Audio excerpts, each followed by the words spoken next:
সেদিন স্কুল থেকে ফোন এসেছে। তপু আরেকটি ছেলের সঙ্গে স্কুলের পেছনে দাঁড়িয়ে ধূমপান করছিল।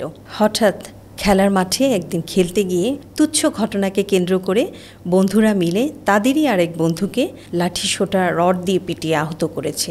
সে এখন হাসপাতালে আছে। এ কেমন বন্ধুত্ব? জানা গেল এই ঘটনার সঙ্গে বাবা মায়ের একমাত্র সন্তান ৮ম শ্রেণী পড়ুয়া তপু জড়িত। আসসালামু আলাইকুম। আমি সাদিয়া জামাল সঞ্জিতা। আমি একজন মা, সেই সাথে সিনিয়র পজিটিভ প্যারেন্টিং কোচ হিসেবে কাজ করছি। আজকে আমরা যে ঘটনাটি শুনলাম, সেই ঘটনার প্রেক্ষিতে সন্তানের অসৎ সঙ্গ বা ক্ষতিকর বন্ধুত্ব, এই বিষয়টি নিয়ে আমরা কথা বলবো। আমরা জানি তারুণ্যে বন্ধুত্বের গুরুত্ব অপরিসীম। কথায় বলে সৎসঙ্গে স্বর্গবাস, অসৎ সঙ্গে সর্বনাশ। আসলে অসৎ সঙ্গ এমনই একটি দুষ্ট চক্র যেখানে একবার ঢুকে পড়লে সেখান থেকে বের হওয়া খুব কঠিন।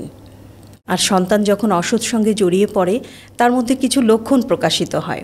এই লক্ষণগুলো আমরা একটু দেখব।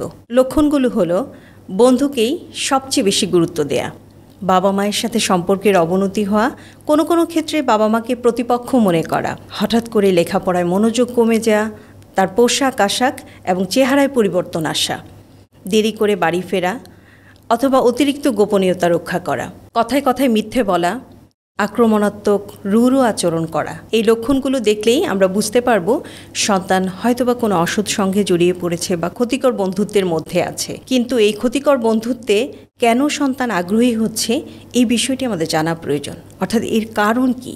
আমরা যদি এর কারণ খুঁজতে চাই, প্রথমেই যে বিষয়টি আমরা বলবো, পরিবার হলো সুখের আকর, কিন্তু আজকাল জিপিএ 5-এর পেছনে ছুটতে গিয়ে এই পরিবারেই সন্তান যখন বাস্তবতা বর্জিতভাবে বড় হচ্ছে, অর্থাৎ বাবা মায়ের কাছ থেকে সে নৈতিক বা মানবিক কোনো শিক্ষা পাচ্ছে না, তখনই কিন্তু সে ক্ষতিকর বন্ধুত্বের প্রতি আগ্রহী হয়ে উঠছে। প্রয়োজনে না বলতে পারাটা খুব গুরুত্বপূর্ণ, না পারাটা বিপজ্জনক। সেটা কেমন?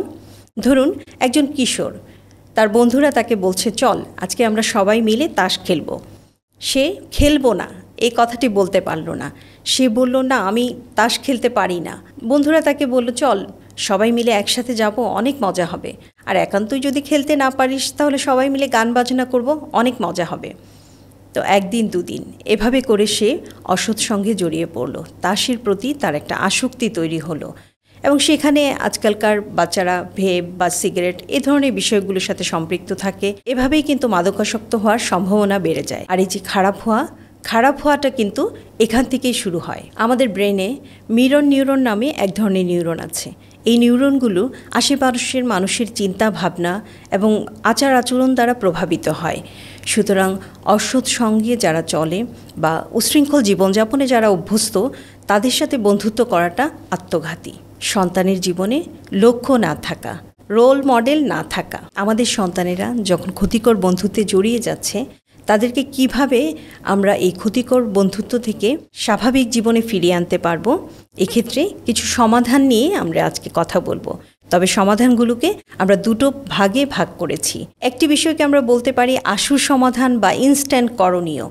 আরেকটি বিষয় হলো দীর্ঘমেয়াদীভাবে আমাদের যা করতে হবে। প্রথম ইনস্ট্যান্ট করণীয় হিসেবে যে বিষয়টি বলতে চাই, 1 নম্বর, যখন সন্তান কঠিন আচরণ করে ফেলে সবার আগে নিজেকে নিয়ন্ত্রণ করতে হবে।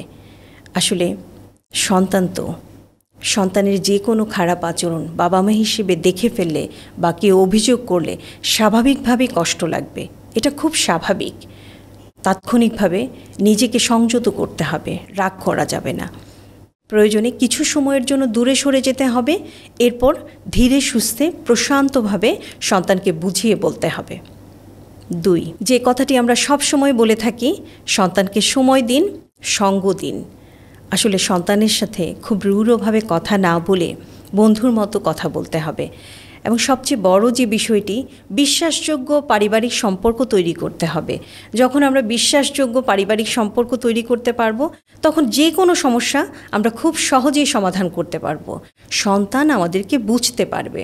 সন্তানকে খোঁচা না দিয়ে, অপমানসূচকভাবে কথা না বলে কিছু কিছু ক্ষেত্রে সন্তানকে ভুল থেকে শিক্ষা নেবার সুযোগ দিতে হবে, অর্থাৎ ভুলের মাসুল পেতে দিতে হবে। হয়তোবা সেখান থেকে সে শিখে নিবে। 3, সন্তানের চলাফেরা পর্যবেক্ষণ করুন, অর্থাৎ কখন, কিভাবে, কোথায়, কতটুকু সময় সে বাইরে থাকছে এই বিষয়টি খুব গুরুত্বের সাথে সবসময় পর্যবেক্ষণ করুন। 4, বন্ধুদের সম্পর্কে সন্তানকে সরাসরি কোনো প্রশ্ন নয়, বরং বন্ধুদের সম্পর্কে সন্তানের দৃষ্টিভঙ্গি জানার চেষ্টা করুন। তাহলে আপনি খুব সহজেই বুঝতে পারবেন সন্তান কাদের সঙ্গে মিশছে। সন্তানের যে কোনো চাহিদা, অনুভবগুলোকে সহানুভূতির সাথে শোনার চেষ্টা করুন। 5, প্রয়োজনে শিক্ষক বা কাউন্সিলরের পরামর্শ নিন। এছাড়াও আরও 2টো বিষয় আমরা, যদি সুযোগ থাকে, আমরা এই 2টো বিষয়ের প্রতি গুরুত্ব দিতে পারি। প্রথম বিষয়টি হলো, সন্তান যদি ক্ষতিকর বন্ধুত্বে খুব বেশি আগ্রহী হয়, সেক্ষেত্রে আবাসস্থল বা পরিবেশটা পরিবর্তন করা যেতে পারে। 2, সন্তানকে নতুন বন্ধুত্ব তৈরিতে আগ্রহী করে তুলতে হবে। দীর্ঘমেয়াদী সমাধান। এখন যে বিষয়গুলো আমরা বলবো, প্রত্যেক অভিভাবকের এই বিষয়গুলো সম্পর্কে ধারণা থাকা প্রয়োজন। 1, সন্তানকে ছোটবেলা থেকে বোঝাতে হবে, একজন শিক্ষার্থী হিসেবে তোমার প্রথম এবং প্রধান কাজ হলো নিজের পরিচয় সৃষ্টি করা, নিজেকে তৈরি করা। একজন মানুষের জীবনে যদি রুটিন না থাকে, আত্মনির্মাণ না থাকে, তাহলে সে তার দক্ষতা এবং যোগ্যতাকে বিকশিত করতে পারে না। আর যে মানুষ দক্ষতা এবং যোগ্যতাকে বিকশিত করতে পারে না, এই যে আজ যে ছোট ভাই বা বড় ভাই যারা তোমাকে খুব গুরুত্ব দিচ্ছে, তারা একসময় তোমাকে গুরুত্বহীন মনে করবে, অপ্রয়োজনীয় মনে করবে। আর বন্ধু কে হতে পারে? যার সাথে চিন্তা, চেতনা এবং আদর্শের মিল থাকে, সেই তো সত্যিকারের বন্ধু হয়। আর একটা বিষয় সন্তানদেরকে খুব সুস্পষ্টভাবে বলতে হবে, উচ্ছৃঙ্খল, হতাশ, পরচর্চাকারী, মিথ্যাবাদী, আড্ডাবাজ, নেশাখোর অথবা পড়াশোনায় যারা কম মনোযোগী, তাদের সঙ্গ ত্যাগ করতে হবে। 2, সন্তানকে সৎসঙ্গে একাত্ম করতে হবে। আসলে একজন কিশোর বা শিশু, সে যখন সৎসঙ্গে একাত্ম থাকে, সে কিন্তু ভালো রেজাল্ট করার পাশাপাশি ভালো মানুষ হওয়ার তাগিদ অনুভব করে, একটা উৎসাহ, একটা অনুপ্রেরণা সে পায়। অনেকগুলো মানুষের সাথে মিশে সে কিছু হতদরিদ্র মানুষের সেবা করার সুযোগ পায়, কিছু ভালো কাজ করার সুযোগ পায়।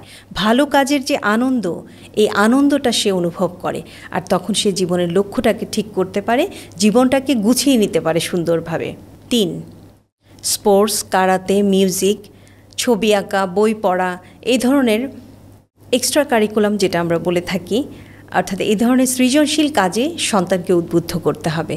তাহলে তার অবসর সময়টা খুব সুন্দর কাটবে। এখন যে বিষয়টি বলবো, এই বিষয়টি সবচেয়ে গুরুত্বপূর্ণ, ধর্মাচার অনুসরণ করা, অর্থাৎ ধর্মের শাশ্বত বাণী, এই বাণীর সঙ্গে নিজেকে একাত্ম করা, নিজের জীবনে বাস্তবায়িত করা, আর অভিভাবক হিসেবে সন্তানদেরকেও উদ্বুদ্ধ করা। আর কোয়ান্টামে যে বিষয়টিকে আমরা খুব গুরুত্ব দিই, সেটা হলো অটোসাজেশন। আসলে অটোসাজেশন একজন মানুষকে ভেতর থেকে পরিবর্তন করে। তাই সন্তানকে ছোটোবেলা থেকেই অটোসাজেশন চর্চায় উদ্বুদ্ধ করতে হবে। এক্ষেত্রে খুব চমৎকার একটি অটোসাজেশন হতে পারে, আমি পারি, আমি করব, আমার জীবন আমি গড়ব, বন্ধু নির্বাচনে আমি সবসময় সতর্ক থাকব, আমি পারি, আমি করব, আমার জীবন আমি গড়ব, বন্ধু নির্বাচনে আমি সবসময় সতর্ক থাকব। আর একজন ভালো অভিভাবক হওয়ার জন্য সবচাইতে গুরুত্বপূর্ণ যে বিষয়টি, সেটি হলো নিয়মিত মেডিটেশন চর্চা করা। আমরা একটু আগেও যে বিষয়টি বলছিলাম, যে সন্তানের যে কোনো কঠিন আচরণে সবসময় নিজেকে নিয়ন্ত্রণ করতে হবে, প্রশান্ত রাখতে হবে, প্রশান্ত রেখে মমতা দিয়ে তাকে বুঝিয়ে বলতে হবে। কিন্তু এই প্রশান্ত কিভাবে থাকবো? যখন একজন মানুষ নিয়মিত মেডিটেশন চর্চা করবেন, তিনি ভেতর থেকে প্রশান্ত থাকতে পারবেন এবং কখন কোন কাজটা করতে হবে সেটা তিনি বুঝতে পারবেন। একজন অভিভাবক হিসেবে নিয়মিত মেডিটেশন চর্চা করার কোনো বিকল্প নেই। আর সন্তানদেরকেও উদ্বুদ্ধ করতে হবে নিয়মিত মেডিটেশন চর্চা করার জন্য। আজ এ পর্যন্তই। আমরা যে বিষয়টি নিয়ে এতক্ষণ কথা বললাম, এই বিষয়টি অথবা প্যারেন্টিং বিষয়ে যে কোনো প্রশ্ন বা জিজ্ঞাসার জন্য ডেসক্রিপশন বক্সে ফোন নম্বর দেওয়া থাকবে, আপনারা যোগাযোগ করতে পারবেন। সবাই ভালো থাকুন, নিয়মিত মেডিটেশন করুন, সবার পরিবার হোক আলোকিত পরিবার। আসসালামু আলাইকুম।